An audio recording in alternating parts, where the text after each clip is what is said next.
What's going on, everybody? Welcome to Convincing Idiots. This is episode 305.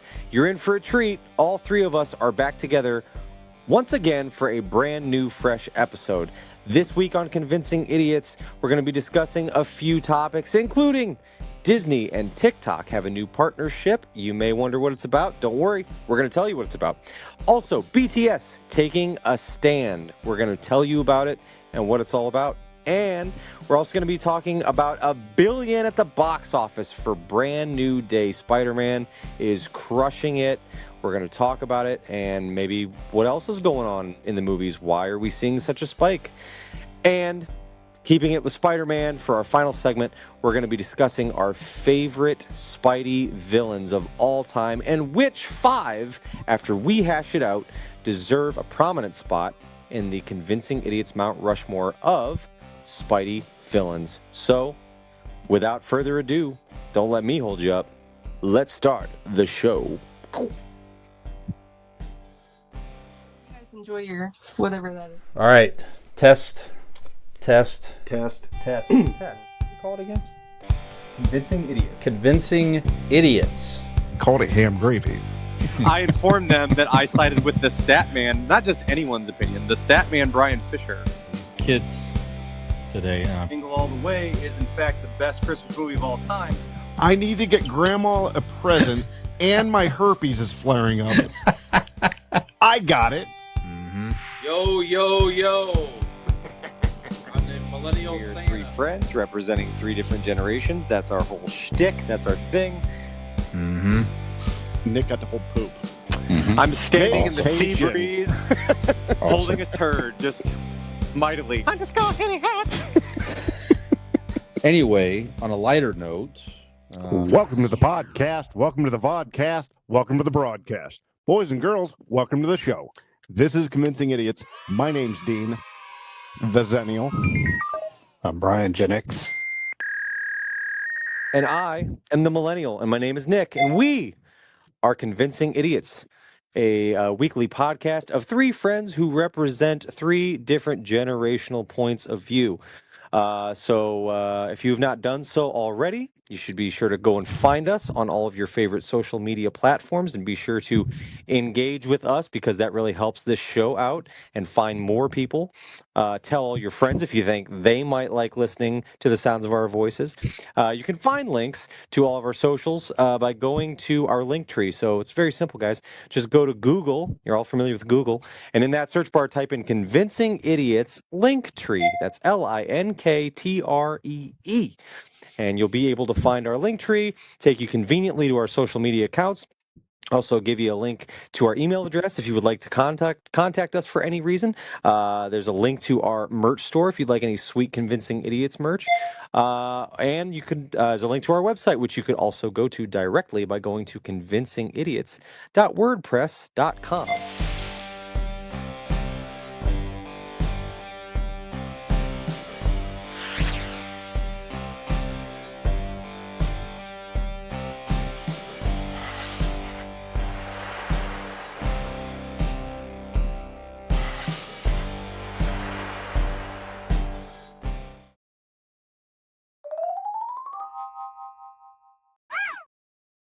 This is Convincing Idiots. This is episode 305. And we thought, you know, the best way to celebrate episode 300 was to do it all 3 of us together and then, like, not again for a long time after that. So This is the first show we have all 3 been joined together in quite some time. We've had, it's summertime. Everybody's taking vacations, taking breaks, and doing things on different nights. And so it is the stars have aligned.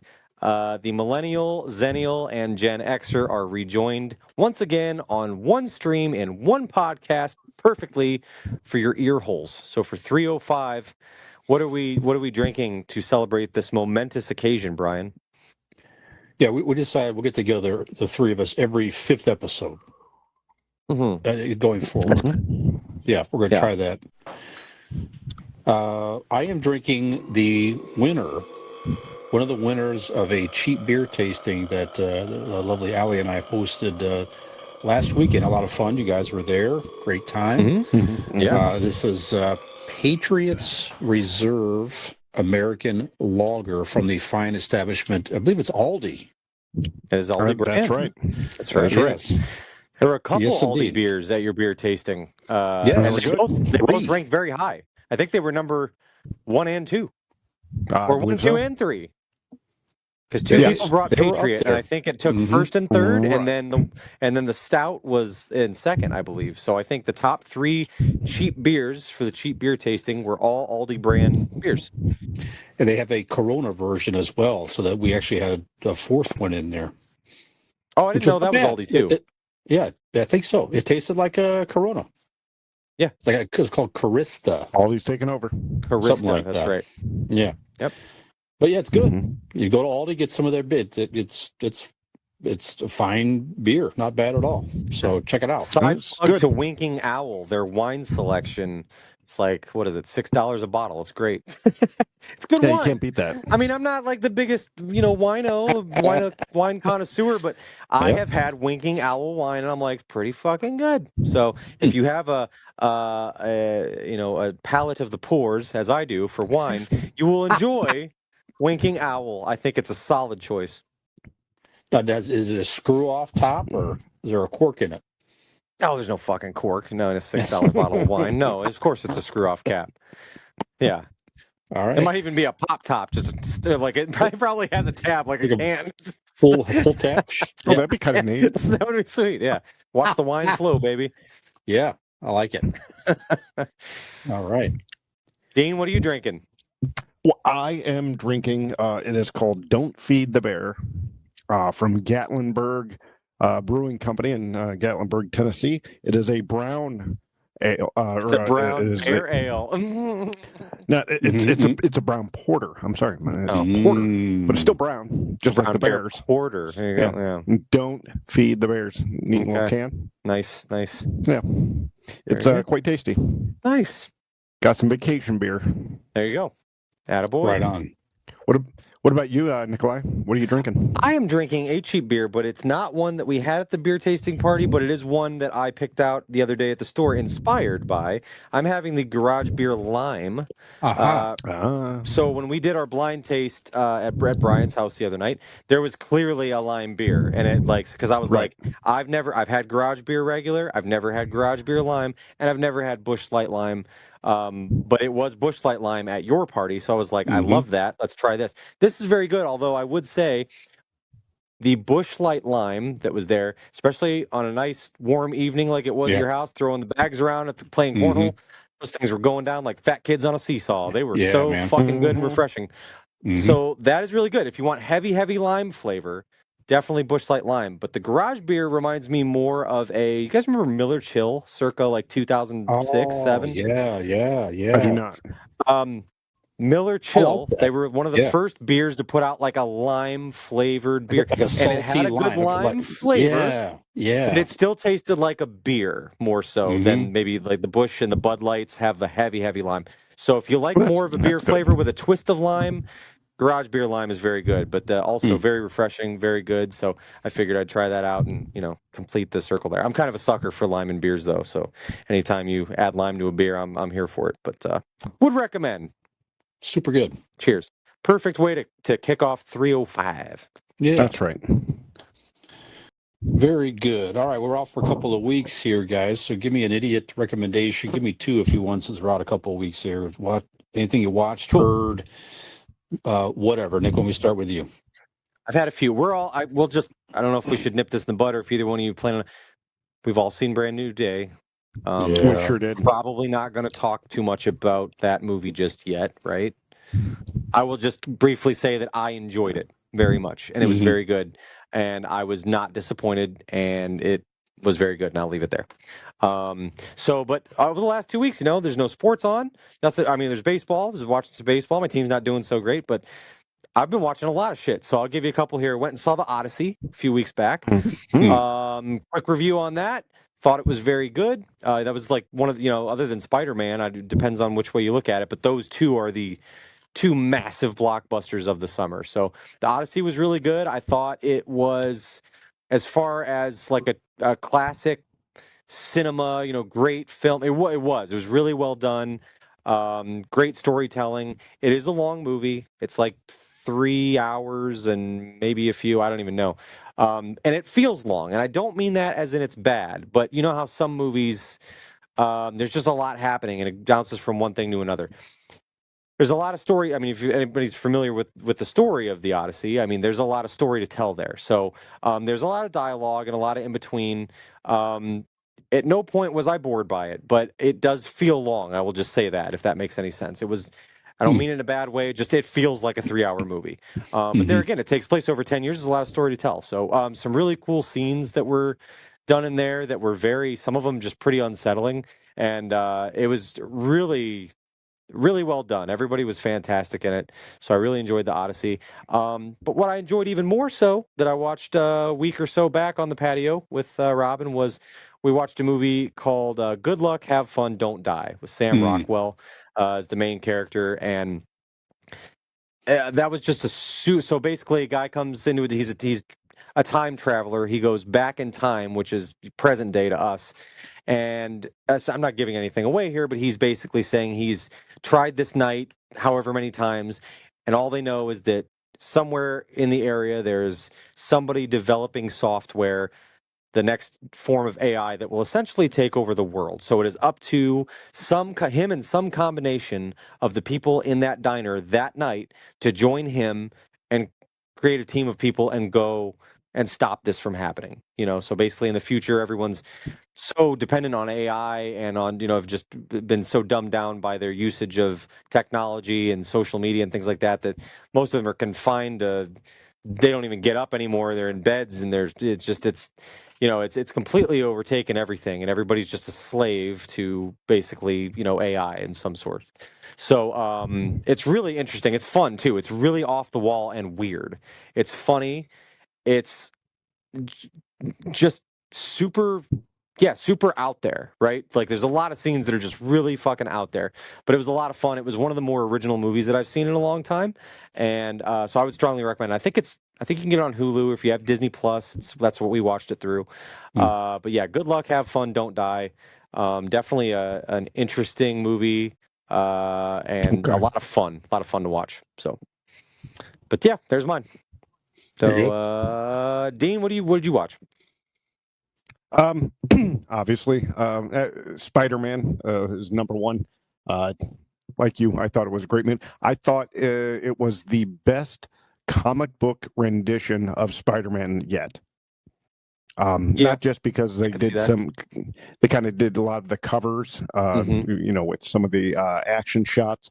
It was a good story. It had a lot of heart.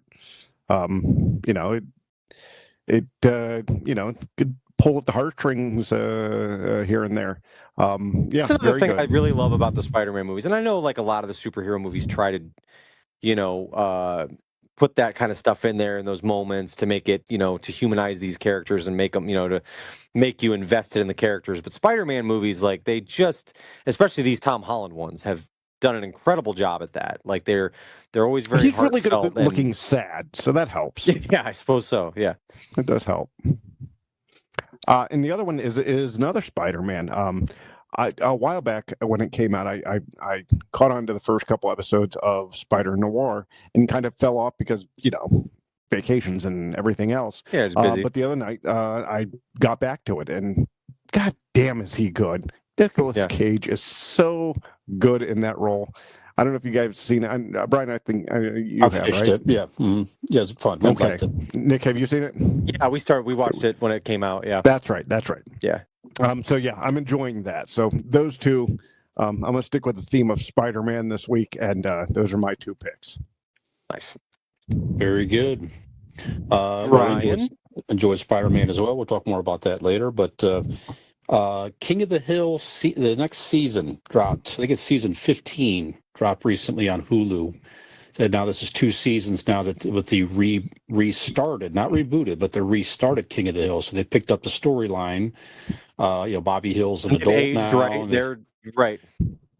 So man, I just love that show so much. Sure. Every episode is just, it's funny.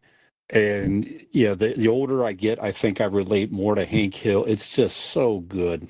So good. Just a guy trying to be a good dad, kind of fumbling his way through it, trying to do the right thing, messes up, realizes and what he's doing, and just keeps trying to step up. But just very, very good. Every single episode is entertaining. So we got through, I think there's 10 more episodes they dropped. So I think we're through about half of them right now. But when we have some time, to watch TV, right now we're watching a King of the Hill episode. So go check that out on Hulu. If you're a fan, even if you're not sure if you'll like it, I just give it a shot. It's just a lot of fun. So, Yeah. all Nice. right. Yeah. All right. So Check that out. Yeah, definitely do. You'll definitely enjoy it. All right, some pop culture headlines here, gentlemen. Walt Disney and TikTok on Wednesday announced a deal. So it's going to allow TikTok creators to use characters and scenes from Disney movies and TV shows in short form videos. So this is the first pact of its kind between the popular social media app and a traditional media company. So it says here under the agreement, a curated selection of videos will stream on TikTok and also on Disney Plus streaming service. Videos will appear on Disney Plus under a Verts tab, like Verticals tab, designed to capture younger audiences who watch a lot of videos, basically. It's the first time TikTok videos will be shown on another platform. So creators will have accesses to assets from hundreds of Disney Nice films job. and series. That was tricky. Mhm. Yeah, I didn't know well, what you were going to say, but as you were saying it, I'm like, that's tough. Yep. Sorry, Yeah. go ahead. So you have, we know Disney has a Took a lot of lot time. out of him. It's exhausting. Pixar, Yeah. Marvel, Star Wars, FX, financial terms not disclosed, and Disney Plus and other streaming services are starting to embrace vertical video, a format growing rapidly in the U.S. Peacock, owned by Comcast, and Paramount Plus have started to offer other vertical series, and Netflix features clips or short TikTok-style videos. So, this ongoing shorts and reels, and we've talked about in prior episodes, like these literally minute-long episodes of dramas and telling stories. All this stuff's becoming more and more popular for people, and you're just sitting there scrolling on their phones and devices, picking up on videos. And of course, when you're doing that, you get hit with ads and everything else. Plus, they're trying to draw people in to subscribe to Disney Plus. Right. So, thoughts on the growing popularity of Verts? You ever hear anything you say the word Verts in your lifetime? I'm not sure. I And don't even know if it's a real word. Not since it was a Yeah. vert ramp. I don't know. That's about it. Yeah. Mhm. Yep. Thoughts on that, and thoughts in general of the partnership of TikTok and Disney? Nick, what do you think about all this? I think it's brilliant. I mean, you have to. You don't have to agree with, like it may not be the way if you're not somebody who consumes a lot of media or watches a lot of TikTok on your phone. It might not be the way that you do it, but it doesn't matter. The fact is, your upcoming audience is consuming in this way. So you have to think of new ways. You have to adapt to the way people and advertise to people who are there to consume your product, or else get left behind. I mean, and sure, there will always be tons of people that subscribe and watch on TV and stuff like that. But as time goes on, unless you change, it's not like they're taking that away. You still have that. It's just they're allowing, well, you said like influencers and stuff. That's good because it allows exposure to maybe a series. If I see an influencer, maybe I've, for example, never watched Daredevil, the show, we were talking about it, and I've heard you guys, give it glowing reviews, but if I'm scrolling through TikTok and there comes a guy and he's showing me snippets of the show and going, here's why it's awesome, then like that is not to say that I'm, like your word isn't good enough, but if someone's literally Clearly telling me it's about not. it and showing me, here's why it's awesome. Did you think that was awesome? Then that's gonna get somebody, right? That will absolutely, you might go, oh, that does look like, I just saw a little bit of it and I kind of want more of that. So like, I think it's brilliant. And like I said, you have to kind of adapt. That's just, we've already discussed in past episodes how some, I don't know if it's like Netflix or whatever. I forget who was talking about doing, but they were going to start producing mini episodes, like minute-long episodes, and then you just string them together and slowly consume an entire story. I mean, is it sad that we have to consume things in a minute or so at a time in order to, to get them at all? Yes, but you're still getting your product to people, and that's the important part because those people's money for merchandise, for subscription services, for anything with your character branded on it is as good as someone that's consuming them 30 minutes or more at a time. So, got to, I think. All right, so I think I have a plan. Mm-hmm. I think I have a plan. Brian, if you can indulge me here, I'm going to need you to take your shirt off, right? I'm going to need you to take your shirt off and film a TikTok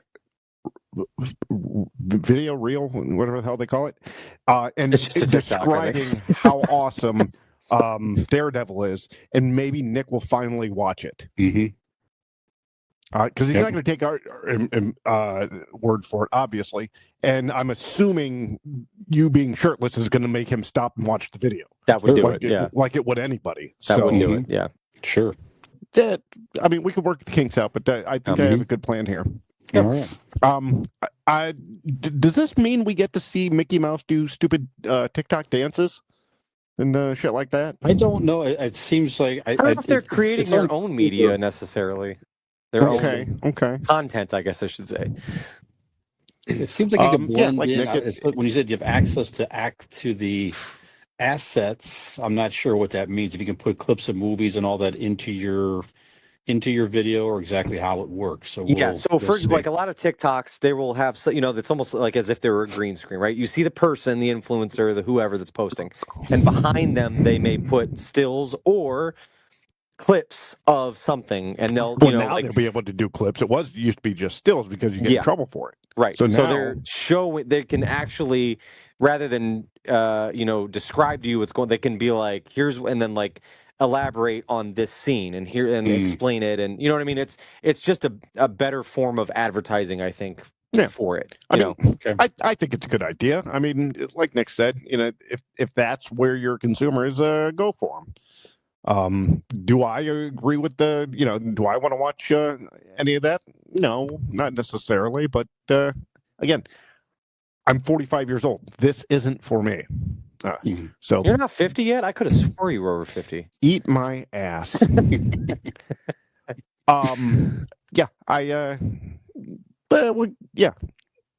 the kids have their Mickey Mouse in this generation. What do we care?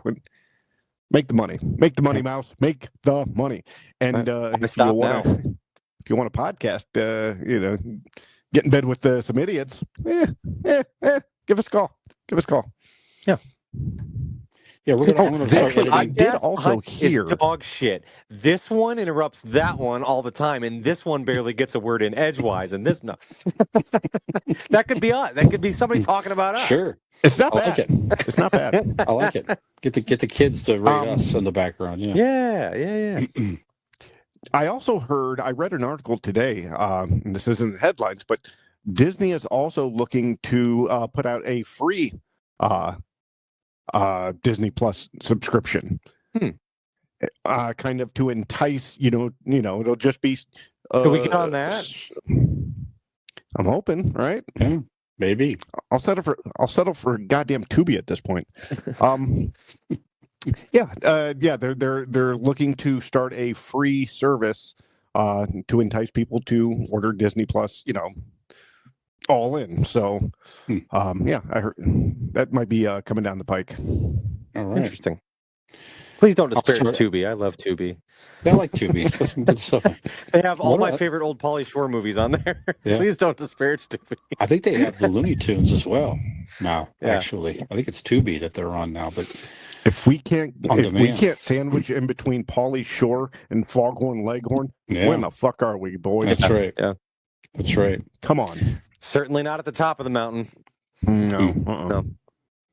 Not even an anthill. I'll start editing, Nick, all the entertaining things that Dean says on the podcast every week. We might get a full minute full Make it a minute per minute, week. minute mini-sode. Yeah. Mhm. I I like have it. under good authority I like think it. your editing's dog shit anyway. So That's right. That's right. I did hear that Editing somewhere. gives people a deadly disease, according to some comments out there. Yep. Yep. Yep. One of the best Good one. comments ever. That was pretty okay. good. He's making his minute. He's making his minute. That was good. Yeah. Uh, He's gonna hit it this week. all right. So the K-pop sensation BTS. Yeah, the boy band. You've seen them, I'm sure, before. I'm not sure, but Yeah. pretty Dynamite. popular The ones band. that sing Dynamite, right? Yeah. So I'm they pretty sure you don't have announced. to look it up. Yeah. I'm not looking it up, but that's okay. But Okay, good. I'm not looking it up. so put that the shit in your algorithm.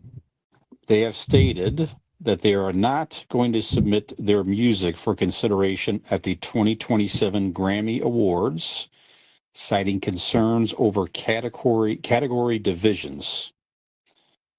So they are not doing it because there's a new category called. So it's hell.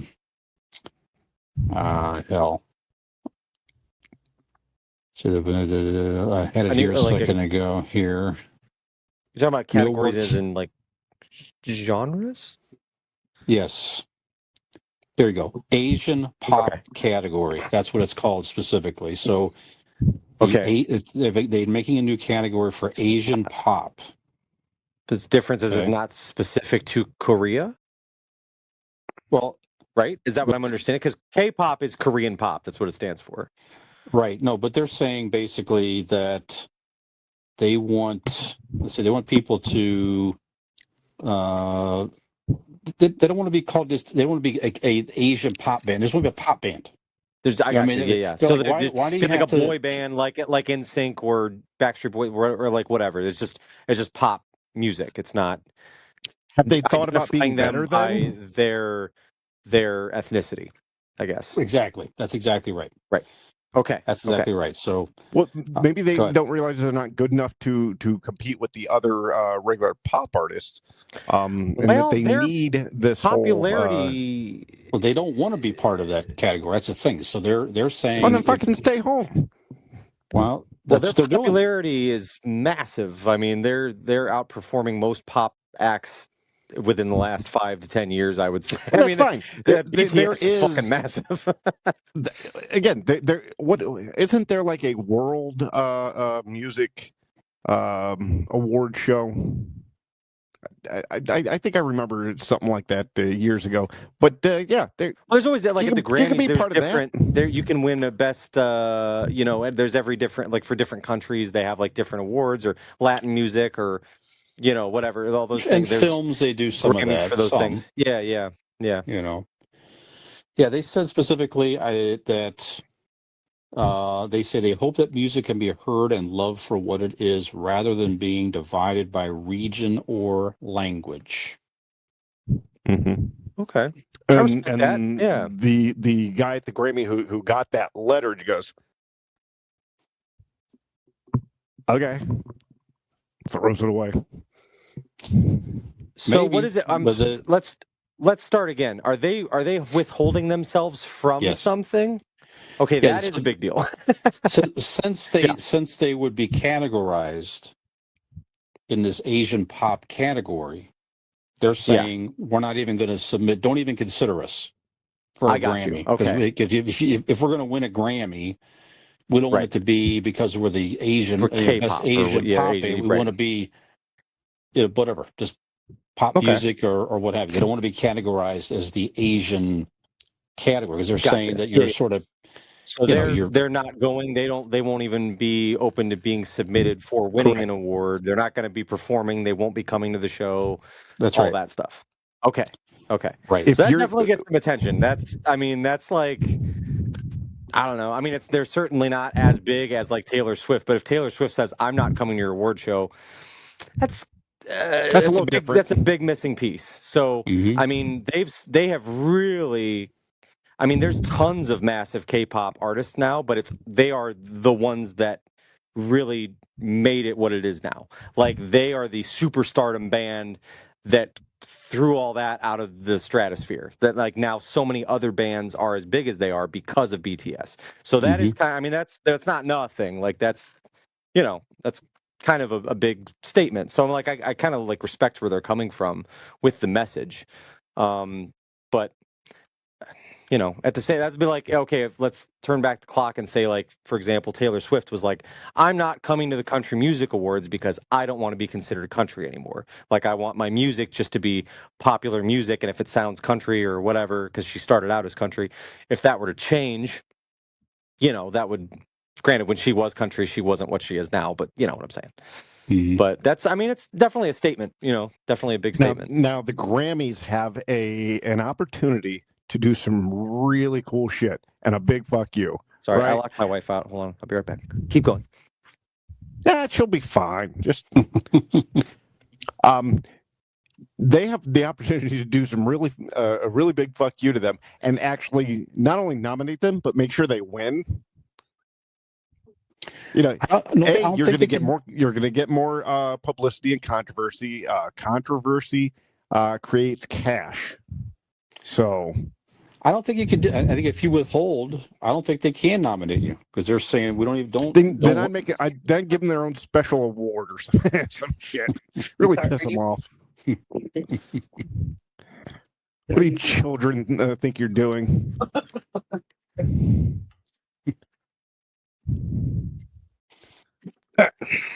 What'd you say? All right, nothing. I'm just dicking around there, bud. Go on. It's No giving big you deal. time to get logged back in. So, all right. Well, we have some sort of mixed, mixed reaction to that. I think I think good for them. If they want to be categorized more like pop music and not be called the best Asian pop band, good for them. Yeah, I disagree. They think they're acting like goddamn babies. So it could be that racist. Wow. Dean wants to keep them in their box. Wow. Keep racist. your K-pop out of my pop. Wow. Yeah, it's if there's an award show, you get to automatically decide what categories are what. No, you're the artist. You're not the Academy. Maybe Stay the in your Academy lane, needs to stay in your lane. Maybe the Academy needs to come in at 2026. Mr. Establishment. I'm all about the establishment. That's what I am. That's what I do, Nikolai. All right. Well, one thing that certainly is very popular. We talked about Spider-Man a little bit already. So Spider-Man Brand New Day, guys, it's crossed the 1 billion box office mark in 6 days. The second fastest movie to do so. It is actually, I did not realize this. So it is the fourth movie to earn $1 billion this year alone. Fourth movie. Odyssey's Spider-Man about ready to do it. Oh, they're not even there yet. No, not according to the article here, but they'll go over. They earned $912 million as of this article, which was a couple of days ago here. Toy Story 5? Toy Story 5, correct. Is that one of them? Okay. Yes. No, I don't think Mandalorian. Do you think really Mandalorian? Are they $1 billion? No. I was going to say. No way. Nope. You saw this movie, Nick, and you really liked it. It was a biopic. Oh, Michael. Yeah, Jackson. of course. I forgot that was this. Yeah, Michael? I forgot. Okay. Yeah, that makes sense. That's correct. And a movie based on a video game. Any idea? A Nintendo video game. Oh, Mario? Correct. Super Mario Galaxy movie. Okay. Yes. Okay. Really? Man. I didn't see any of those besides Brand New Day. I don't get those. You believe it? Yep. So wow. 2026 has already produced the most billion-dollar blockbusters since the pandemic in theater history. This has been an insane summer alone. Excuse me, since the pandemic. Yeah, this summer alone. Yep. Could you imagine? I mean, I don't even think we understand what $1 billion is. You know what I mean? Like, I that's never will, no. insane. Yeah, it's huge. Not in this life. Nope. A billion with a B. Billion. I mean, the amount of money that the studios are raking in 2026 is ridiculous. Mm-hmm.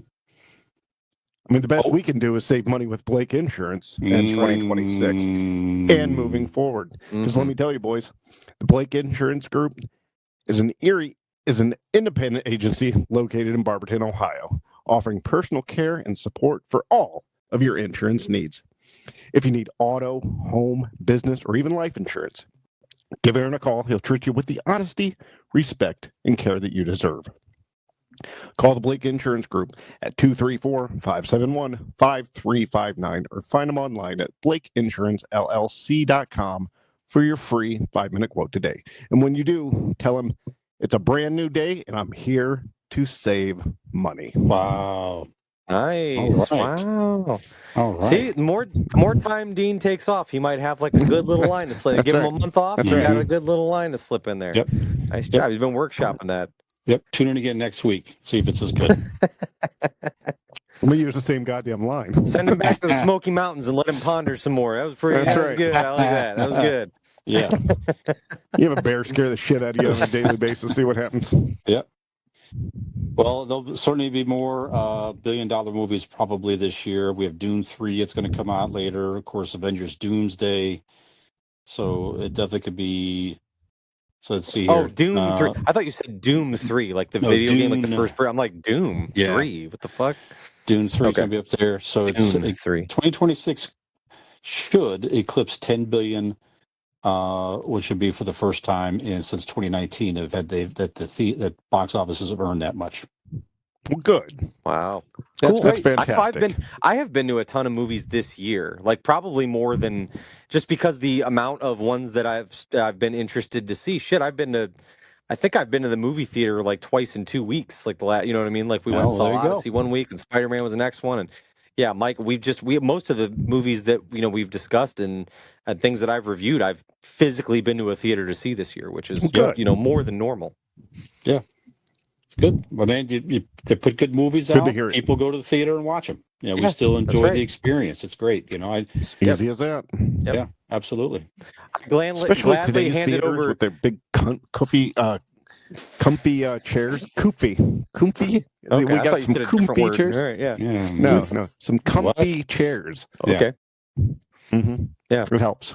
No, I gladly when Spider-Man came, I was like, dude, I had a hockey game that night. I blew it off, and I gladly forked over like $70 to see for 4 people to see it next D. I was like, let's fucking go. Like if it's There you something good enough that you want to see bad enough is there, you will go, regardless of what it costs or whatever that we've discussed in past episodes. It's if the quality's there, people will go. That's right. Money's no object for a professional podcaster like yourself. That's right. Mm-hmm. I can afford garage beer now. Hey. In a With all lime. green can. Mm-hmm. Yeah, man. It's like being on a beach. Look out. Mm-hmm. Look out. All right. Well, ending on Spider-Man brand new. Of course, we all like the movie. Talked about it earlier already. Amazing, spectacular. Go see it for sure. All the other things that Spider-Man has been described as. Yeah. Amazing, right. spectacular. Spectacular. That's right. You're just reading comic books near you, aren't you? And we won't discuss any of it, but there is one post-credit scene. Stick around for that. If most Marvel movies have one. Stick around for the end of it. Just check this out. It's definitely intriguing. At the end. That's the very last thing. Just That's before the the credit light scene. fucking turn on. I don't think they had a mid-credit scene. It's just the very, very end. If I remember correctly. So Yep.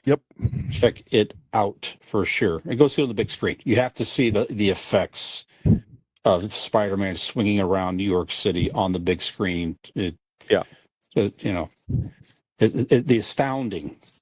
astounding Spider-Man. Yeah. There you go. Astounding. I will say, the big thing with the Odyssey was like everybody's like, "Oh, which format are you seeing it in?" Because it was shot in this and it's supposed to, and I'm like, I just want to go see the movie. I don't really care. But Right. oddly enough, like this just goes to show you my level of, fan of cinema and film, right? I was like, whatever, just show me the Odyssey so I can see the movie. Spider-Man, I was like, I want to see it on the biggest screen that I can. I want to see XD, like the works. Like I want the big sound and the big all that shit. So Yeah. definitely worth it to spring a little You extra are to do a- XD if you can. You're a It's hard to get. cinephile. It's hard to get those seats though. Like I mean, I don't. It's Oh, probably yeah. better now. But opening day, I was like, dude, I struggled to Yeah. find 4 seats together, Sure. like in any showing. It was crazy. But yeah, Yeah. that's worth it if you can get it on a bigger screen, loud set, like the whole experience. It helps. Yeah. Yeah.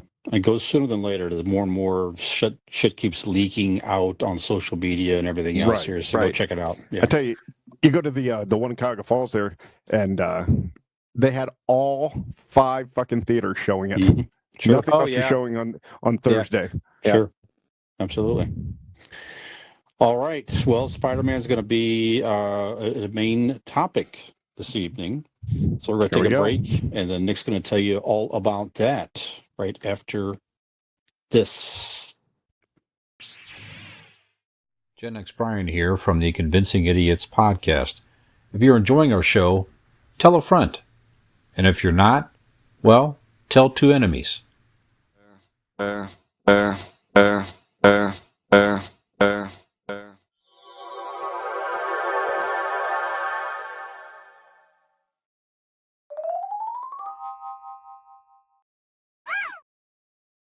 Five, 4, 3.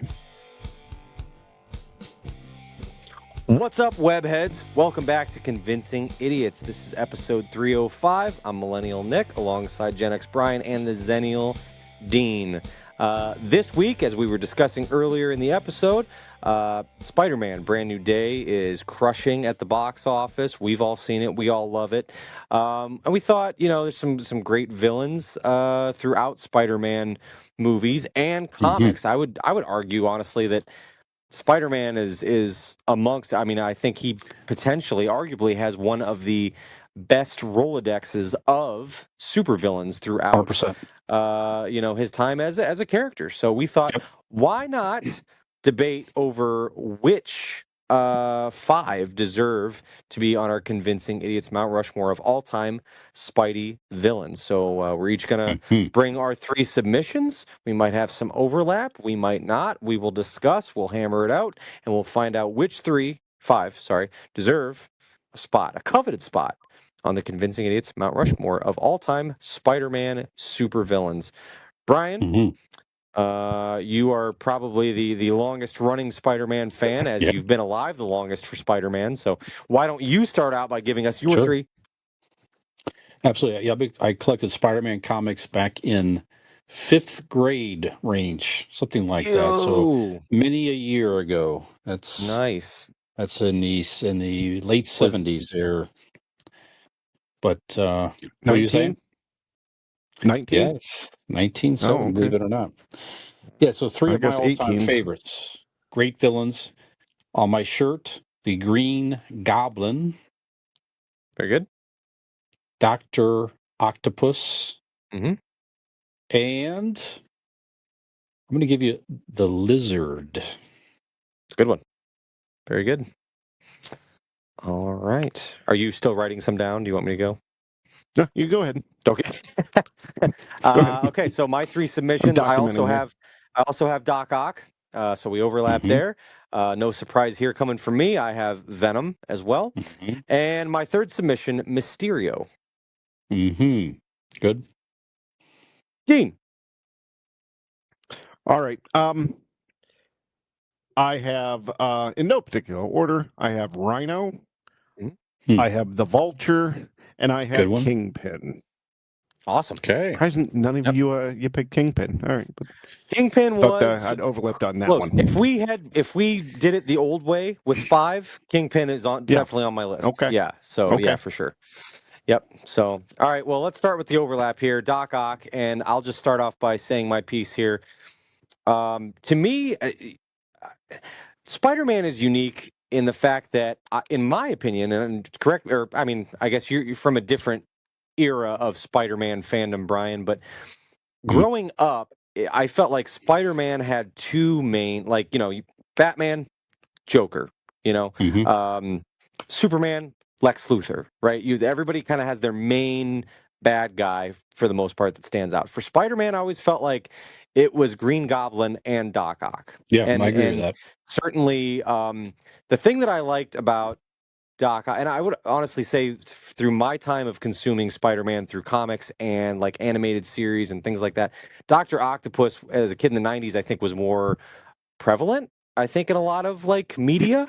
So it wasn't until I think the original Spider-Man movie came out that I personally started taking more notice as Green Goblin as a big villain to Spider-Man. But Dr. Octopus was always kind of the main one for me in my head.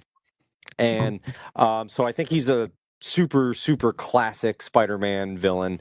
And what I really like about Dr. Otto Octavius is I like just like any great superhero, every villain is a hero in his own mind, right? So like he's a brilliant. I like the way he correlates to Peter Parker. The fact that like he is essentially his mentor, like he is a mentor of his. He's a brilliant scientist. Mhm. He recognizes Peter's brilliance, and as time goes on, their paths lead them down well, they go down different paths, I should say.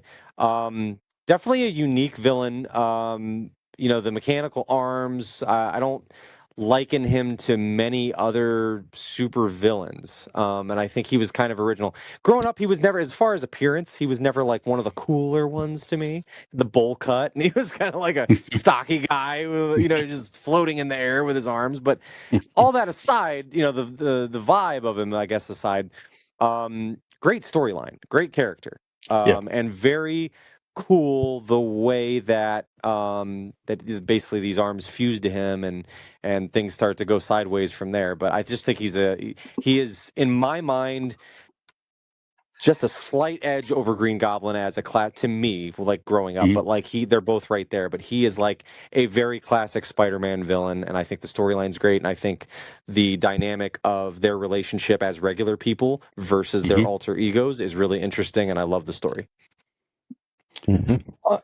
Yeah, I agree with everything you said. I mean, it's a tragic villain. He was a good dude, a scientist, and like you said, the arms. He was like handling, I think it was radioactive material or something like that from behind a protective area. So he created those arms so he could work safely. So he was trying to help mankind. And like you said, there was Yeah. an accident that fused them to him and kind of mentally screwed him up, and went from there. But yeah, like you said, him personally is not a physically powerful man at all. Just like you say, the intellect and the arms make him super powerful.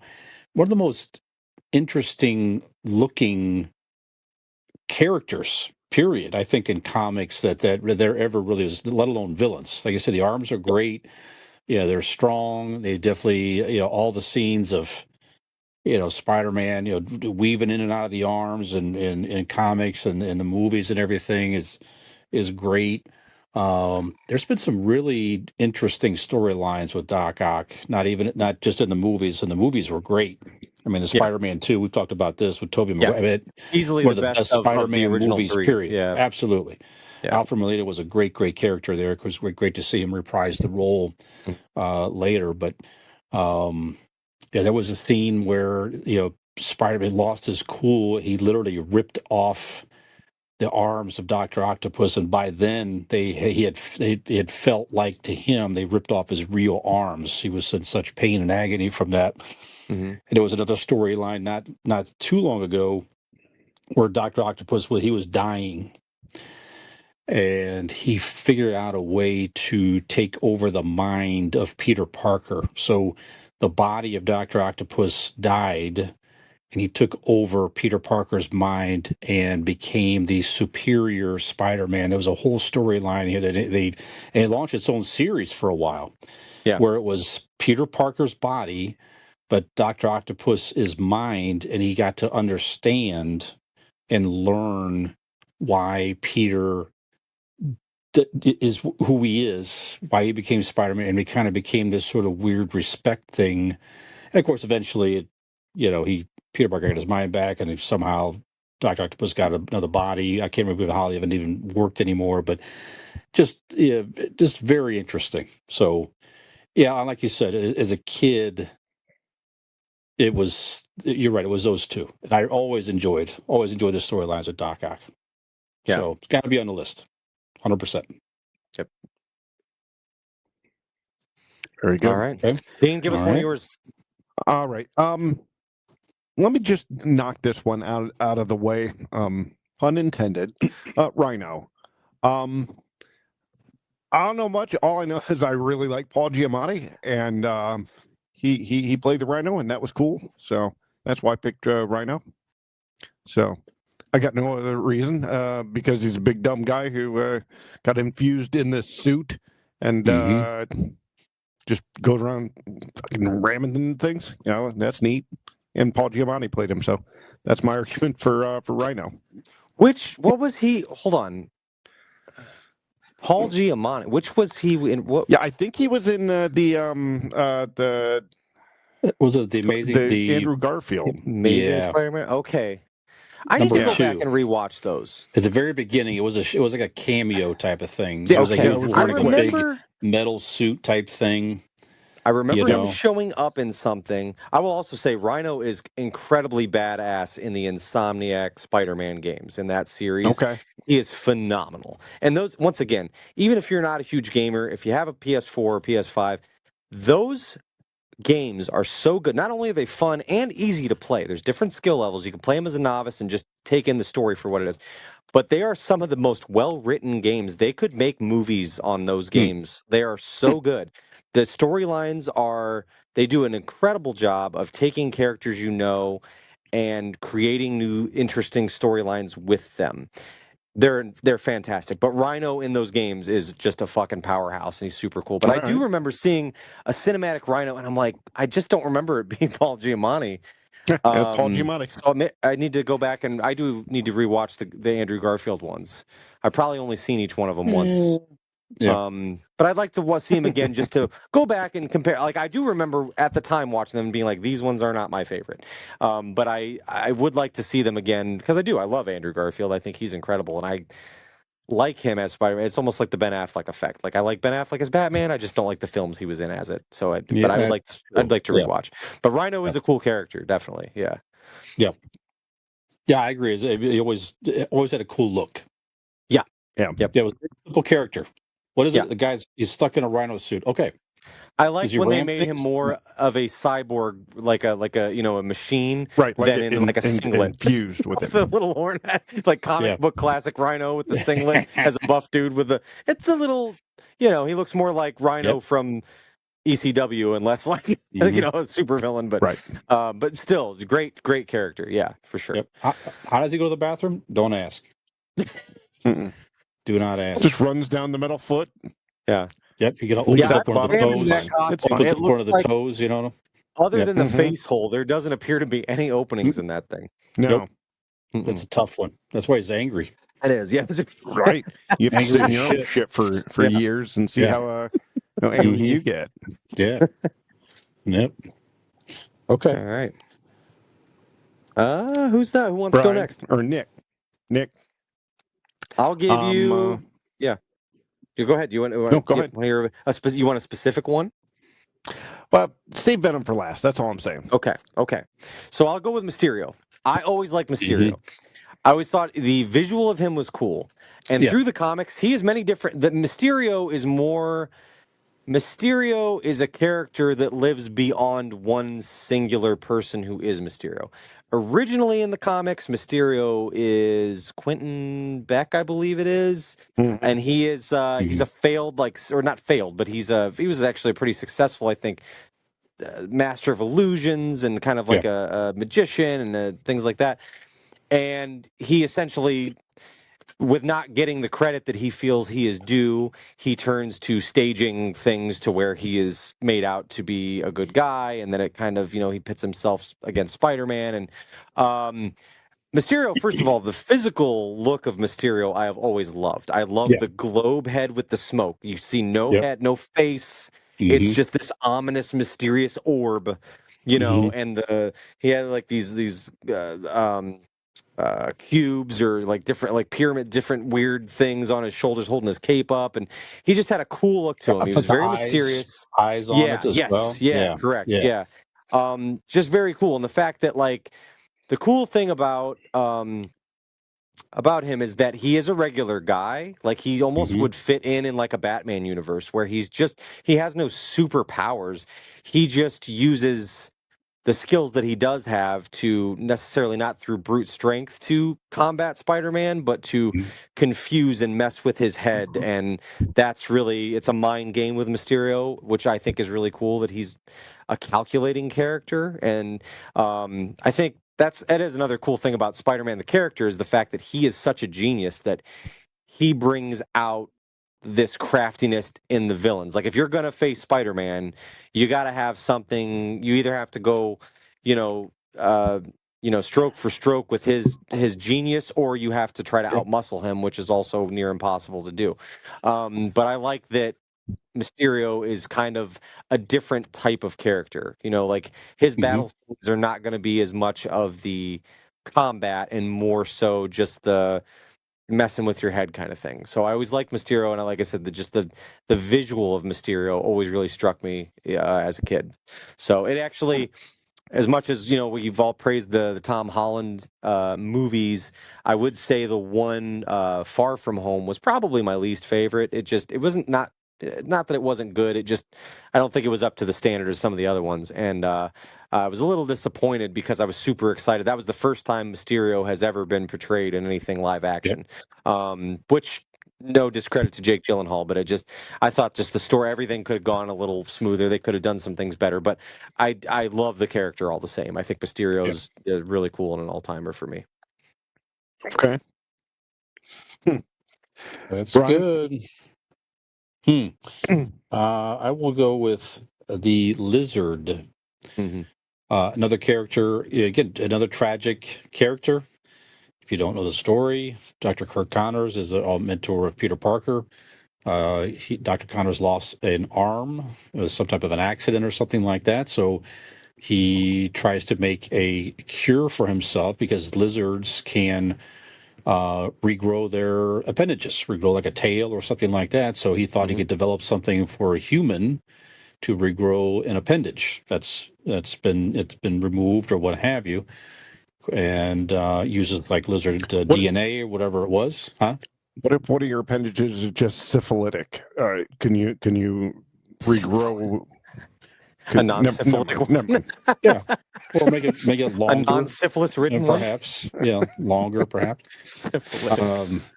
The word of the day is syphilitic. All right. I think I learned it on the electric company back in the day, if I'm not mistaken. That's right. Yeah. But he uses lizard DNA, and of course, it has a negative effect on him, and he literally turns into like a man lizard and doesn't remember what's going on. But the lizard's another one. The very first Spider-Man comic that I can ever remember buying as a kid, on the cover of that was Spider-Man fighting the lizard, and I'm like, ooh, you kind of knew who Spider-Man was as a kid, but then you saw the lizard. I'm like, ooh, I'm getting this comic, and it was just awesome.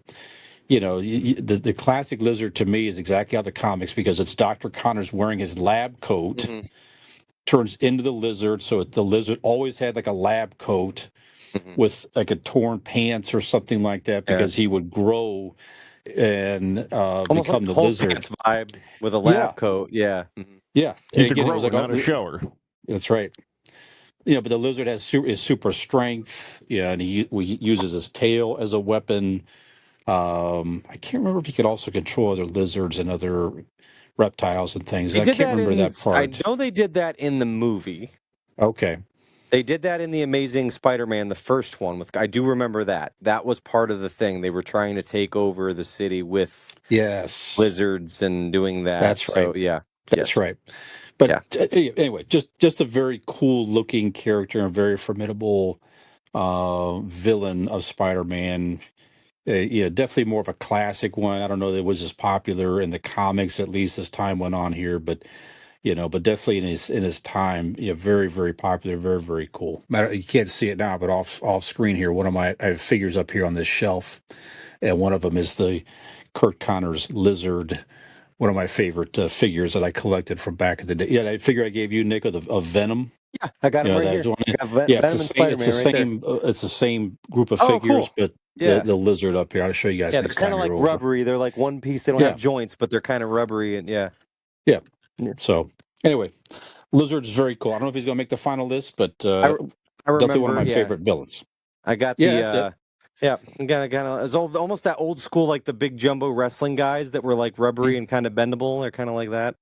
Yep. But I remember, as a kid, the Lizard was one that always was striking to me too. He's just really cool, and the tongue and the big jaw. I remember like I was like, the Lizard to me was like a cooler version of Killer Croc from Batman. Yeah. Like he was like, I don't know, just something really menacing and cool about the Lizard, and I was like that character. Yeah. Yep. Okay. Nice. All right, Dean, what's your next one? All right, I'm going the Vulture. Mhm. Because he's old also. Well, he's an older gentleman. Older gentleman who has just a cool ass suit. Again, I don't know a lot. If we've determined already, I'm not. I didn't follow Spider-Man as much as I did other comics, so I'm not exactly did Paul familiar. Giamatti play the Vulture at some point? No, but Michael Keaton did, actually and that's played why it. I Yes. remember. And was fantastic in it. Yeah. Exactly. Fantastic. The evil, like I when I think of villains, I'm thinking the movies, right? And like just the hidden evilness behind Michael Keaton's eyes, especially in that car ride.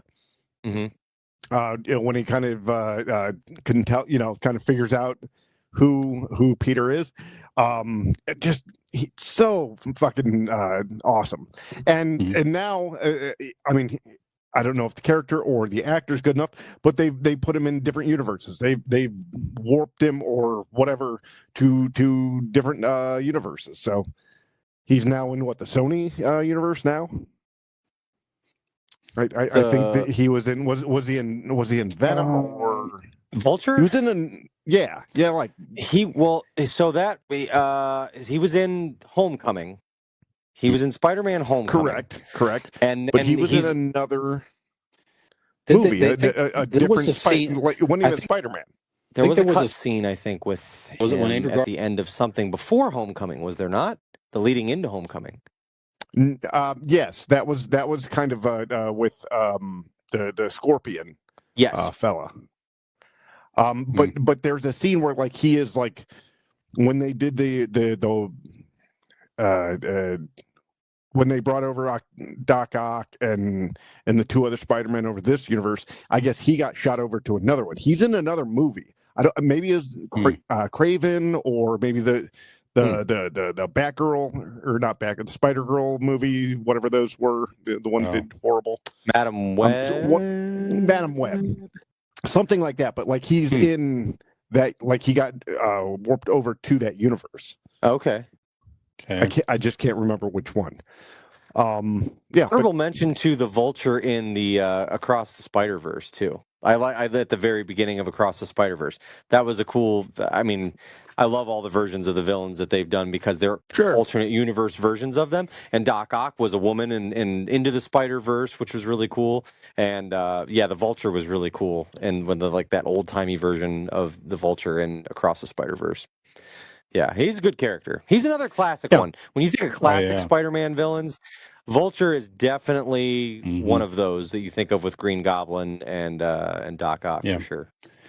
Yeah, and it made him different, like you said, because he was literally an old man. He had the appearance of like a 70-year-old man that just had that suit, had that suit that he had made that allowed him to fly like that and took on a life of crime and everything. But he was definitely a it really villain. Spoke to me. Yeah.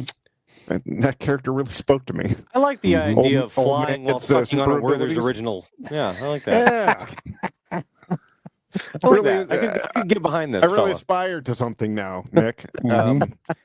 Really see myself doing something with my life after seeing the Vulture. So I like the Vulture. Yep, I like it. All his crimes, though, it was always in the afternoon. It was very tiring. Nothing past 4 p.m. It's No. never. Yeah, No that's like, after no. 4 p.m. Nope. No crime before But PM. You got once to get 5 back. You a.m. got to get rolls some. around, you better keep your head on a swivel because you don't know what's about to fucking happen. That's right. Yep. Got to get home, get some Mhm. dinner. You got to watch The Wheel. You know what I'm saying? You got to wrap it up. Wrap it up. Spider-Man's bringing them in. They Mhm. better have Matlock in the goddamn prison. All right. Who's next? Nick? Why don't you? It's up to, yeah. We got Green Goblin and Venom. We got the You can go T-shirt twins. last. Here we go. You can go last. Okay. I'll do Green Goblin. Green Goblin is is certainly one of the most iconic Spider-Man villains. Period. Sort of the answer to the Joker and the Batman. It was the Green Goblin and Spider-Man. Again, another interesting storyline. The cool thing for a while, you did not know who Green Goblin was back in the day. I mean, he started out in the 60s, and they did not reveal for a long time. It turned out to be, the father, Norman Osborn, of Peter Parker's best friend, Harry Osborn. It's just like they did it in the movies, which was like a huge reveal, in its time. So now, my question to that, I did not know that. So I didn't know it would take so long. That was a mystery to people. So that's a big I'm your father reveal kind of thing. Do you know, was that always the plan from the outset when creating the character, that's who he would be? Or as they developed the comics, were they like, ooh, what would be cool is if we made him, somebody that was prominent in Peter's life or in society, or like, did they always know it was going to be Norman Osborn, the creator of Oscorp, the head of Oscorp? Did they know that from the get-go? That's a good question. I don't know that they did, but you have to imagine that they probably had that a thought, because the way they built it up. They have this. They also probably storyboard a lot of that out. You know what I mean? When creating these characters, because even back then they made like the Bible, so to speak, for these universes. So maybe they had them in there. They had scenes where the Green Goblin was getting dressed. It has like a mirror, so they were blocking his face, and it was a man in a suit wearing a business suit. So they give you snippets, and just going back and rereading some of the old comics, you can pick up on that stuff. So clearly they had an idea of what they were doing. That was really cool. Then of course later on in the storyline, he was killed. I mean, Spider-Man killed the original Green Goblin in battle, and then Harry Osborn, just kind of like the movie, discovered that Peter was Spider-Man and kind of lost his mind, and he became the new Green Goblin in the comics for some time. So, just again, a very intriguing character. Always had a great look. I mean, again, the crazy laugh and everything, like kind of like the Joker. The bat glider was always a cool look. Sitting on top of the bat, the exploding pumpkins and everything. Yeah, and he was also smart. The guy was he was also a brilliant guy in his own right. So he built all kinds of technology. So definitely under it all, a regular dude, like just a regular dude, almost like an evil Batman, just with the gadgets and the money and the means to be able to invent these things to wreak havoc. You know what I mean? To battle Spider-Man. Yeah. Like you said, for years, like you said at the beginning of the episode, Nick, it was pretty much Green Goblin and Doc Ock were the big two heavies for a long time, until the character you're going to talk about next came along, and it definitely became one of the most popular villains in Spider-Man lore. So go ahead, Nick, whenever you're ready. Well, actually, go ahead, Dean. I think I want to go next, only for the fact that I know the poetic waxing that will happen with Venom from Nick, and I want to give him I'd like him to wrap it up in this, right? So let me just explain real quick. Kingpin. Kingpin's a badass. I mean, all of these different bad guys we've talked about tonight. The one that Kingpin is like a real life bad guy. I mean, yes, he's got the super strength, but like he's got like real out every day. Like there are gangsters out there. There are like kingpins of crime out there, and given that he could hold the city, he wasn't just battling Batman. He was, I'm sorry, Spider-Man. That's He a was. Freudian slip. He would fit right was, into right? the Batman universe. He You know what I really mean? would, Of wouldn't what he? you're describing. Yeah. He really would. Mhm. But he held the city under his thumb, via through crime or when he became mayor or whatnot. And then he was also such a big villain, and why I think he should be on this list. He's such a big villain, physically and in stature, is that he expanded his villainum to other comic book characters. You know what I mean? He wasn't just the bad guy for Batman, or goddamn it, did it again.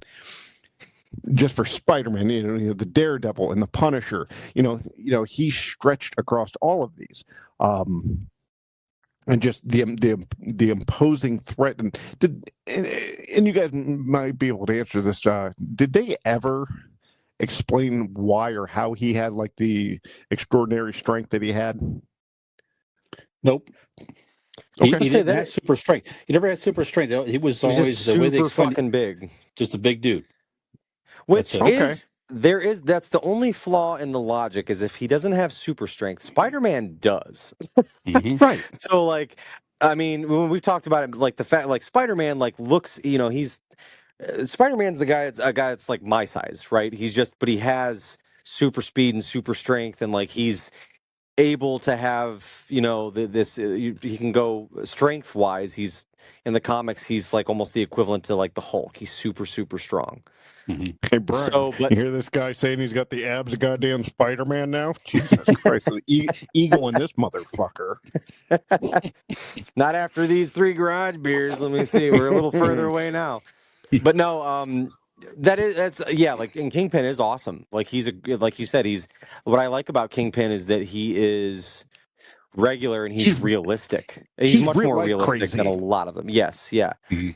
Yeah, that he is just Yeah, it's not like, straight up a crime lord. some serum made me crazy and Yeah. did all this to me. Mm. He's just a evil motherfucker and a badass to boot. Yeah. So Yeah. that's why I when thinking about this, yes, the other two were kind of a fun pick for me, but my true pick, I fucking love the character of Kingpin. So that's that's my final pick. I like Kingpin. I think to me, Kingpin is more of a Daredevil villain. He definitely is a Spider-Man villain, not just because of the TV show, but in the comics, Sure, they really took that into a whole other layer between Daredevil and Kingpin. It got really pretty dark and everything. Always a cool villain. So when you think about Spider-Man villains, Kingpin is definitely up there. In my head, it was always just a big dude that Peter Parker would fight sometimes. It never really. I can't remember. I mean, I'm sure they did, but I don't remember a lot of storylines where they really took the character and made it more. Again, just took it to deeper layers. It was always just fighting a big man, where in theory Spider-Man should be able to beat the shit out of him. Right. But that's anyway, why I assumed he had some sort of super strength. It seems that way because he punches brick walls and he's strong. Yeah, but he doesn't have super strength. It makes he's stronger than. Go ahead, Dean. I was just saying he's stronger than a mere man. Oh, for sure. Yeah. Yes. Yep. Okay. I loved his, and it made a little more sense. Like once again in the Spider-Verse movies, into the Spider-Verse, he is the main villain to the Miles Morales. And what's cool about that is Miles Morales at that point is literally figuring it out right now. He literally is a kid, and he's web slinging, he's whatever. But his special trait is he can't always turn it on and off at will. He's kind of figuring that out, and when he's battling Kingpin at the climax of the film, it is really an uphill battle because Miles Morales is like, I don't know, 16. He's like a child, right. You know what I mean? Right. And so the fact that, yes, he has some Spider-Man-esque abilities, he's not honed them yet, and he is just a kid, and that was a really great, I think, setting to put Kingpin in as a main villain, like in that specific movie, and it was perfectly done. It was just fantastic. Okay. So yeah, he is a great villain, very cool. But yeah, Kingpin is a great character. So great. Love him. All right. All right. So All right. All right, For Nick, let's hear about Venom. We Yes. saved the best for last, I think.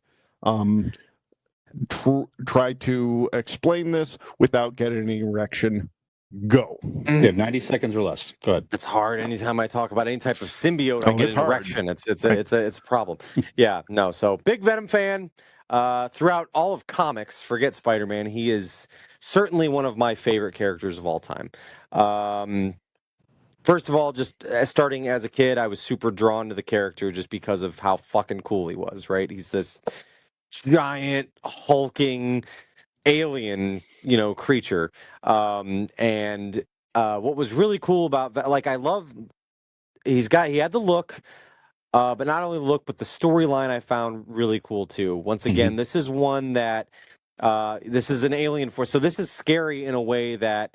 I like that there are realistic villains in Spider-Man, but what makes Venom terrifying is that he is this alien entity that is initially finds Peter Parker as a host and bonds with him and starts to change the way he thinks, starts to just all his morality and decision making and everything is clouded, and he's not acting like himself, and it's a darker Peter Parker. The black suit Spider-Man is how it begins. And eventually Peter resists that, breaks away from the suit, and then when Venom truly becomes Venom is when he finds his host in Eddie Brock, who is a journalist, photographer, and acquaintance of Peter Parker. And when joined with much, like when he's part of in the black suit Spider-Man, he kind of forms to whatever host. Well, Eddie Brock is a bigger, muscly guy, and then Venom just takes that and just ups it, like, so he's a really cool character, just the teeth, the tongue, the everything, just cool character. Always loved just the visual of him, but I love the storyline, and I love the way that Peter's able to resist it, but it in turn spawns this incredible character, and the character has been massive. I mean, he was only created his first appearance as Venom, I believe, was in '88 or '89, perhaps. Co-created by Todd McFarlane, and so funny story. I don't know if you guys know this, Brian. You may have heard this. I don't know if Dean, if you're aware of this. Todd McFarlane created the character of Venom because he hated the idea of Spider-Man in a black suit. He was like, Spider-Man, Spidey's in the classic blue, and he's like, we got to get him out of that black suit. We got to think of a way to get him out of this black suit. That's not Spider-Man. So he created this storyline where, basically that's how we're going to get away from that, and then he's going to and then he's going to latch onto this other guy, and then we have Venom. Venom was, for me, growing, so as much as we talk about it, it's hard to kind of retroactively go back, because obviously we got your Doc Ock and your Green Goblin, but when I was a kid, growing up in the 90s, consuming Spider-Man comics and animated series and video games and things like that, Venom was really, because he was newer and he was so cool. Like, Venom was kind of the ultimate nemesis of Spider-Man at that time. And he's really, I think it's a testament to the character and to what was created in that character, both visually and storyline, the fact that he's had that kind of staying power, that to only come along in the late 80s and into the 90s, that recently, for a character that's been around for as long as Spider-Man has, that he is one of the more relevant villains for Spider-Man, speaks a lot to the character. So I love it. Like I said, I just think there's a lot of cool things about him, and I like that there's mixed opinions on the character of Venom going on to the Lethal Protector thing, how he kind of becomes this almost a good guy. He's a vigilante, and he protects people who are doing wrong. A lot of people don't like that, and for a lot of the purists, I understand that. Like, he was not created to be a good guy. I mean, his face, looks like this. Like, that is not a hero character. So, like, that he was meant to be a villain. He was meant to be menacing and meant to be horrifying. He's a monster, But I think they've taken the character and kind of played with it in fun ways over time, but nothing beats the original. Venom will always be a villain in my heart and mind to Spider-Man and is always after Spider-Man, and I just love the character. I've we stumbled out of the gate with the films with the Topher Grace Spider-Man 3. It was a massive disappointment, but I've enjoyed the Venom movies, and I look forward to seeing how maybe they can tie him in future roles. But no doubt he's one of the ultimate Spider-Man villains, and he's one of my, like I said, he's the top comic book character all time for me. So that is certainly why Venom makes my list. Mhm. So I think we've got them all now. Yeah, I believe we do. I'm with you So- on Venom. I'll go ahead and second Venom, while we're at it here, because it's I mean, I think Venom is a good first. I for agree. sure. Yeah. Like you said, I in that era, I was still collecting comics pretty regularly, so I got to watch that whole storyline. I mean, I have the storyline, the Secret Wars when he first got the black suit. They really did a nice job building that up.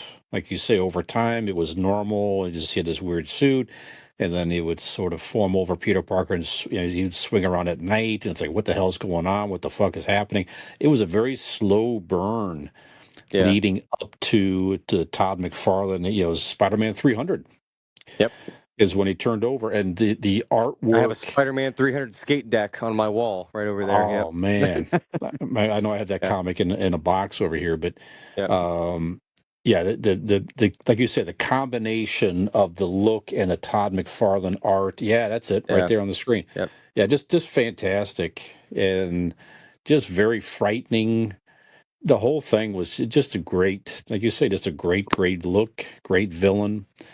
Yeah, they've done the different fun things with the symbiotes with the different versions of it. Like you said, I mean, there was a storyline Carnage for a was while. the great offspring of that. Where Carnage was like Carnage is already his killing host is a serial killer in Cletus Cassidy, and now this alien murderous thing bonds with a serial killer who's fucking insane, is in a penitentiary, and Carnage is born, and that's another great offshoot. But another one, Flash Thompson had a symbiote for a while, and Flash Thompson had lost his legs in the war or something like that, and he became a vigilante. It was there's different fun things with that, but like you said, Venom is definitely an all-time Spider-Man villain. And you can't think of, like you said, there's not many newer villains that I'm sure there are some, but in any of the major heroes you could think about, Batman. So it's like, what's a newer hero over the past like 20, 30 years, or villain, excuse me, that really made an impact? It's not some of those legacy villains, and he's definitely one that broke through for sure. So yep. All right, I would put him on the list. Absolutely. So Venom is our number one. I'm going to third, since you guys both went with Doc Ock, give a very compelling case. I'm going to go ahead and agree with Doc Ock for our number two. Yeah. There we go. Nice. Classic. Yep. And while we're going with honestly, if we've got Doc Ock and we've got a newer classic like Venom, I would like to second Green Goblin. I think that's an easy. Absolutely. He's just like I said, he wasn't on my list, but not because he didn't deserve to be. I just had liking. There was other characters I liked, but Green Goblin is. If you're thinking of Spider-Man, you're thinking of Doc Ock, and you're thinking of Green Goblin. So he absolutely deserves. So that's an easy 1, 2, 3. There you go. Absolutely. All right. Well, here's where it gets difficult. So we got some good ones here. We've got Kingpin. We do. We've got Vulture, Mysterio, Rhino, and the Lizard. Interesting. So, the Rhino is a tough one for me. I guess I like the look. I like the character. It just was just a big guy ramming walls and ramming into you. Always had a cool look, but I don't think for me. I'm a big guy about to ram into you. Yeah. Get that horn. Buddy. Get that horn out. I don't think he's at the same level. The Rhino's at the same level as some of the other villains that are left here. As far as the other ones that I think on our list are a little bit more iconic, as far as the classic Spider-Man villains. For ranking them, my pick was, like I said before, honestly, just because Paul Giamatti played him, and I love Paul Giamatti, so there we are. I would be curious want to argue again. Go ahead. I'm just curious, and it's not that this has to factor into our decision, but I would be curious as to we all should, in retrospect, we should have written down what years and how long they've been. You know what I mean? When they were Oh introduced, sure. that yeah, would have been interesting man. because I really don't know. I mean, I know Mysterio's been around a long time. I know the Yeah. Lizard's been around a long time. I know Vulture's been around longer than longer than both of them. Mysterio and He goes Vulture way were back. both in Sinister Six, right? They were Yeah. both part of the Yes. Sinister Six. That's right. So I know they've been around for a minute. Yep. Lizard's a great one though. He was another Lizard's another one that, like, again, when I was growing up, he was a big one in the animated series. He was a really cool one, and they used him a lot in the cartoons and things like Yeah. that. So he really had a moment when I was a kid for sure. Like, and I think that was just attributed to how cool he looked, and like you said, just great storyline. Man, that's tough. Yeah, there's good ones there. I mean, I am partial to my own of Mysterio, like I said, for all the reasons I outlined, but I don't know that I can give you anything more than what I already did on it.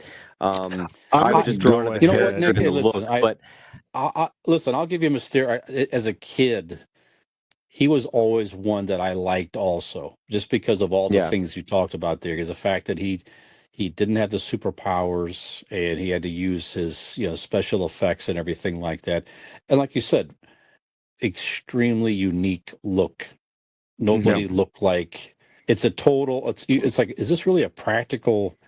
I mean, wearing a fucking helmet, a globe over your head. I mean, what's the? But like I said, it was just cool because you see, you never saw his face. yeah, You never saw. You just sort of always had the outline of a head in there. That, like you said, in the cape and the eyes. I always thought the eyes on yeah, the cape holder. Well, so whoever yeah, came up with that was yep. genius. The gloves with like the spiky things and just Yeah. very unique They almost looking had like these character. kind of, I don't know what you call it, they're like geometric, kind of like they were blocky kind of around the Yeah, cuffs, and like yeah. they fanned out. They were cool. Yeah. But he was a Yeah. Sinister Six also, I believe, if I'm not mistaken. Yes. It was like Electro, Craven the Hunter, Doc Ock, Green Goblin. But he was one of those for sure. I think Yeah. it was probably the Vulture. I, Mysterio and Vulture. Those were the Yeah, I give you Sinister Six. Yeah. Mysterio. So Yeah. yeah. Yeah. Okay, Okay. I all agree. right. So we're All right, between, Mysterio's for number me, we're 4. between Kingpin or I'm sorry, there's Kingpin, Vulture, and the Lizard. Because if we were for Scratch and Rhino. Now let me offer this to you as well. Yeah. So we know that the Spider-Man, they had this Sinister Six. So we could consider, if we want to, gentlemen, we could have the idiot Spider-Man Sinister Six, and we can go 6 versus Oh, 5. I like that. How about that? I like that because it's going to be real hard to. Okay, if we're expanding to 6, so we're at 4 right now, right? We need 2 more. Let me go ahead and interject here real quick. I'm going to second the Lizard. From what you guys have argued, and just knowing that how iconic he is, and I'm from comic books and even into the cinematic universe. Not the MCU, but yeah, I agree. I'm gonna second Lizard for you, Okay. Brian. Okay. I will third Lizard because. All right. There we And go. I'll tell you why. If I was picking my last 2 out of those, I would have picked the Lizard, and I was going to go Vulture only because. Yeah. And between Vulture and Kingpin, I would have been closer to putting Kingpin on my list. But if we're talking about, and like Brian outlined a little bit, like Kingpin's got some crossover where he may be even as equally or more considered a villain of another character, and Vulture is pretty synonymous with Spider-Man and definitely unique, like the unique factor. And I think Kingpin is an incredible villain in Spider-Man, but Kingpin is reminiscent of other villains, and Vulture is something completely different. Yes. So that would be my thinking on that. But I'm open to hearing different arguments. I'm with you. The Vulture, like you said, it's one of those all-time classic villains. Yeah, just an interesting character. Like I said, we mentioned already. It's an older man, which was unique. But yeah, I can't I can't put Kingpin over the Vulture if you're talking about Okay. all time villains. You can't do it. Yeah, I think that's fair. Yeah, that's how I feel about it. Like I said, I actually prefer Kingpin as and as a character, but Yes, I I agree with think that. it is. I agree with exactly what you said. I just think it's not fair to take Kingpin over Vulture for Spider-Man for a Spider-Man villain. There Yeah. we go. All right. Yep. So let's recap, boys. Our idiot Sinister Six. We have Mhm. Venom, Doc Ock, Green Goblin, Mysterio, Lizard, and Vulture. Vulture. Vulture. Here we go. Yeah. That's It's good. who's your guy? Come on. No, I thought like it. motherfucker, I'm not gonna lie.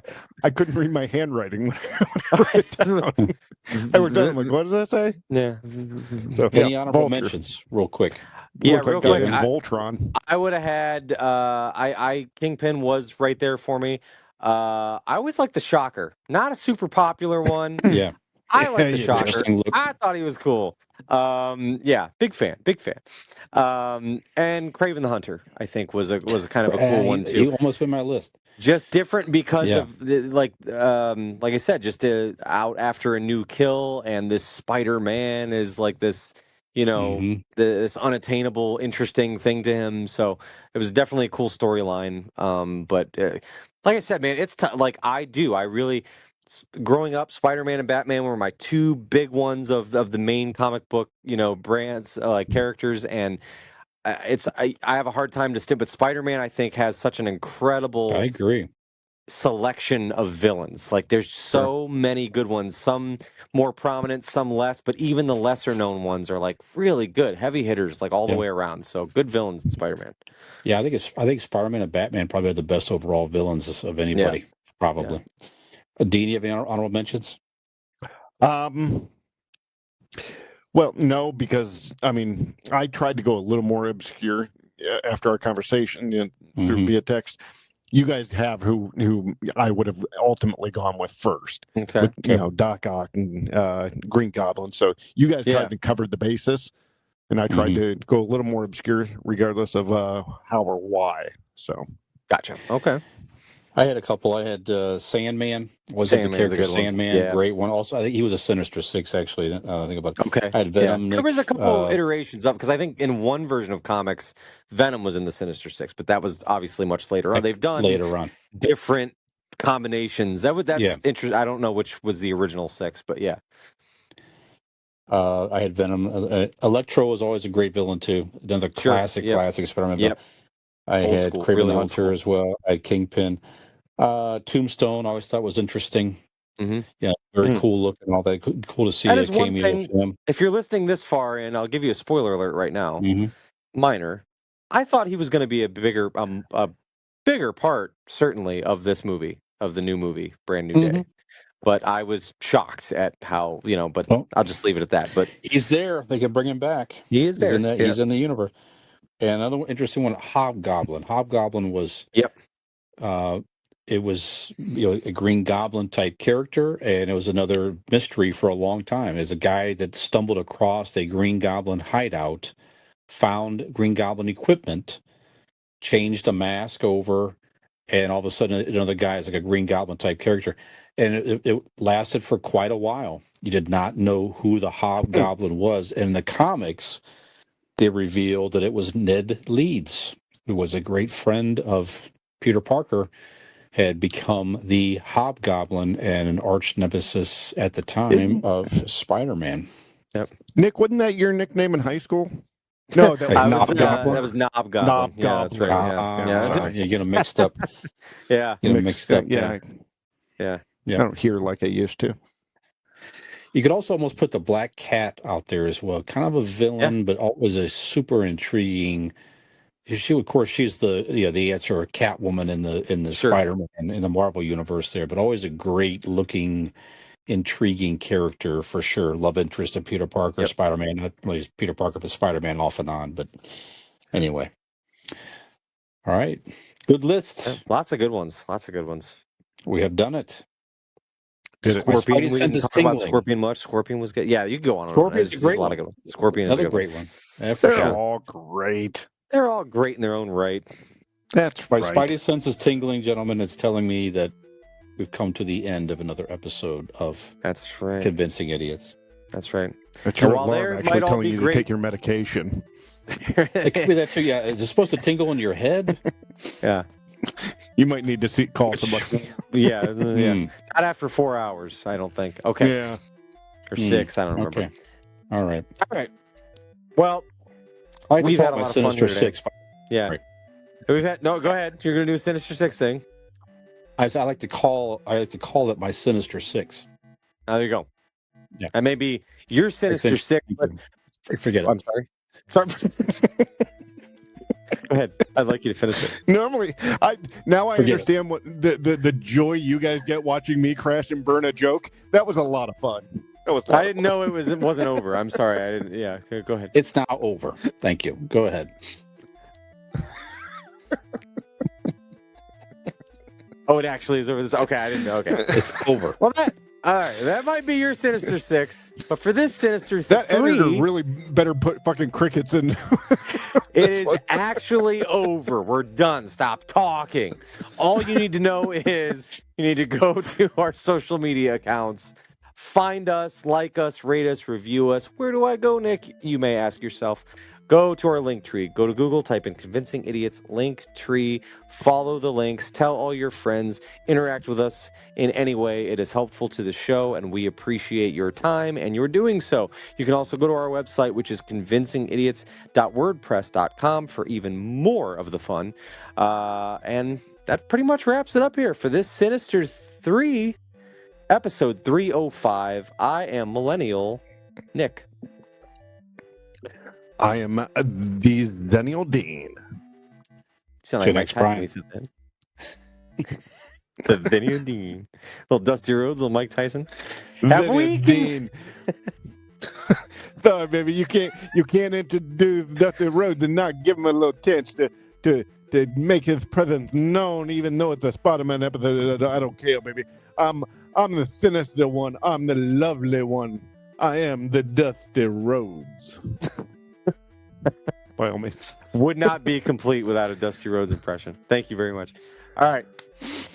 Yeah, episode 305. There you have it. Have we convinced We you did it. to come back and join us for another future sinister episode of Convincing Idiots? Maybe we'll sling our web on you. Who knows? Oh, that's not how you gotta do it. I'm sorry. Hey there, if you like that video, or if you just like to watch us make fools of ourselves, please like and subscribe to this channel. We really appreciate it, and we hope to see you back here.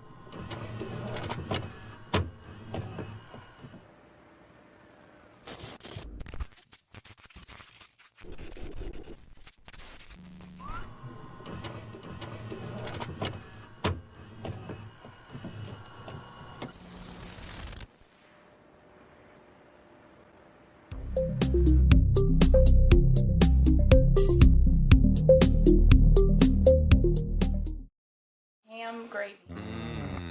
I didn't mention it because it wasn't really that worth of mentioning, but have you watched the that new was it The Hawk?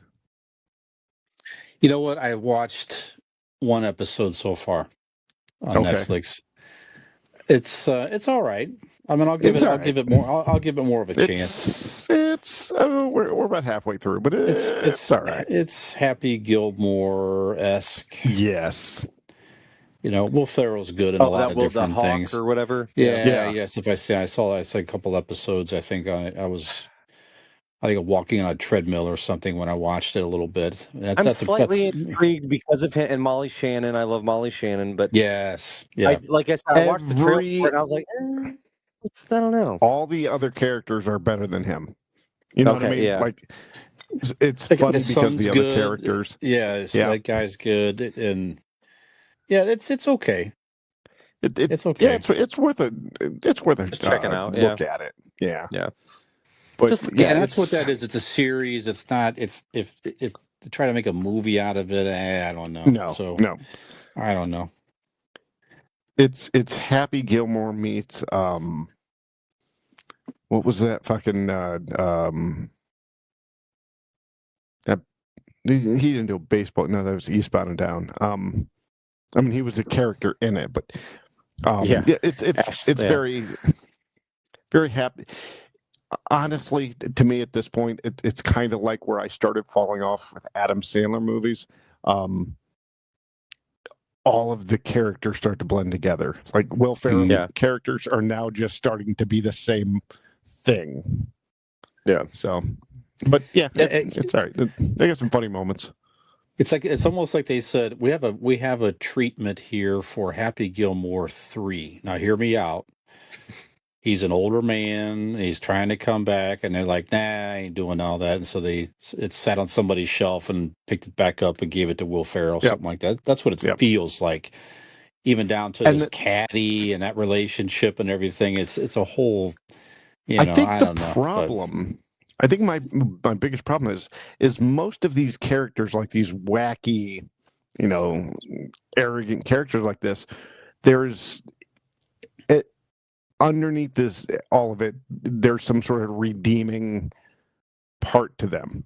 I'm halfway through the season, and there has not been one goddamn redeeming part of this character. Not yet. He's just a piece of shit. Yep. Oh, wait.